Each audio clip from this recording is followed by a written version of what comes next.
Hey guys, I'm Gabe Garcia with Habitat for Humanity Corpus Christi. I'm the construction manager here, and I've been working on this house for a little while now. It is the first house in 4 years that we've done. And I want to take some time to go inside and go over a couple of things that it takes to get to this point. Follow me inside. All right, so here we are. You walk right into the living room, and as you can see, we are in the framing stages. All the rough-in trades have finished their work. The electricians have finished all of their wiring. Plumbers have come on in. All the smart wiring's done.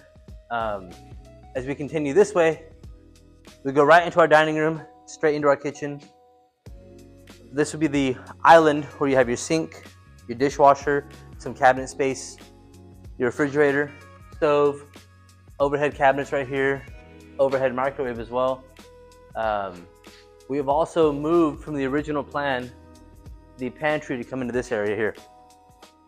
As a last minute idea, we went ahead and put some countertop height outlets in this area, so that way we can put one more cabinet base here for storage and an empty area for the cooler, the ice chest, the water bottles, the jugs, the larger items, the HEB or stuff, with the shelving right up on top.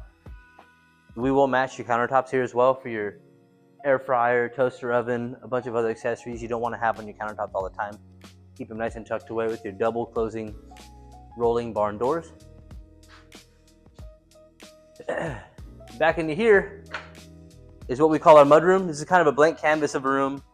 I live in a very similar floor plan to this. In my house, I have a cabinet here with a bunch of the tools, some of my own personal things that I like to have and my wife doesn't ever want to see anywhere else in the house. In here, moving into our laundry room, washer, dryer, large area here. And this is where we have our smart panel. All the coax wires for the cable, all the Ethernet cables for the internet come to this one panel here, where you can put a Ethernet switch in there to provide each room a hardwire access to your internet connection for all of your smart devices. If you put everything on Wi-Fi, it can bottleneck your speeds, slow things down. And by doing a hardwire connection, this is actually one of the boxes right here. By utilizing your hardwire connection, you can keep all of your internet speeds at full power. Now every home site's gonna be a little different. This one happens to have a really good sized backyard. And we were fortunate enough to save that palm tree. We're gonna come out here and scrape the yard one last time, put a nice fresh sod down here, and trim up that tree, make it look very beautiful again.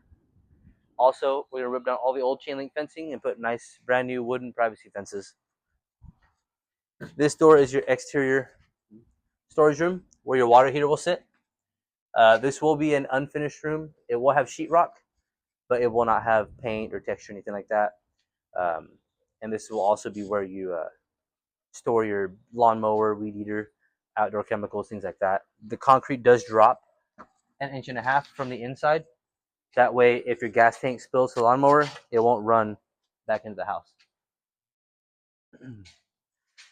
Now let's move back on out into the master bedroom. Going into the bathroom, we have one more sliding barn door because you don't want that door to open and hit the furniture you put in your room.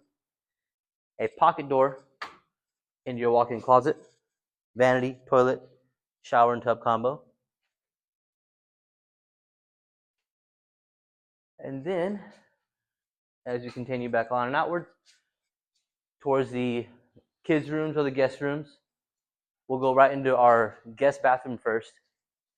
And what we're doing in our house is what we call aging in place.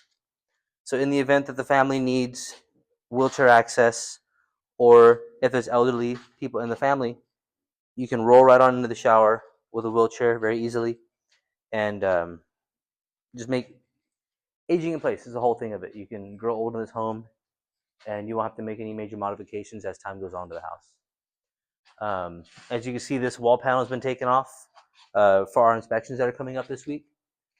After our inspections are done and passed, we will be installing our insulation, and instead of the regular paperback bat insulation or the bib blown-in insulation, we're going to be utilizing a full spray foam insulation up the walls and the rafters, fully encapsulating the home. That'll keep everything nice and tight. And then in the front bedroom, this is one of the two secondary bedrooms.